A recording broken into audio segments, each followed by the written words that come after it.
Ukrainian Defense Minister Oleksiy Reznikov said on Friday that Ukraine has received M270 multiple launch rocket systems from its partners.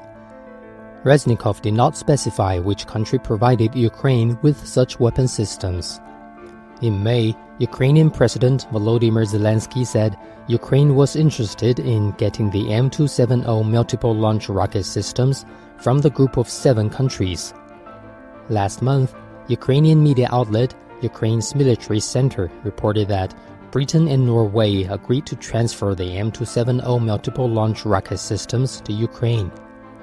On the same day, the Russian Foreign Ministry said in a statement that Russia has banned entry for 384 Japanese lawmakers in a retaliatory move.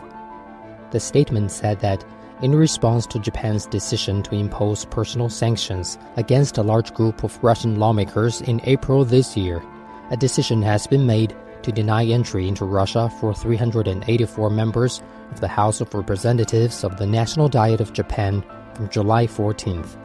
The Japanese Foreign Ministry imposed additional sanctions against Russian individuals and entities on April 12th over the situation in Ukraine. Japan froze the assets of 398 Russian individuals, most of whom were members of the State Duma.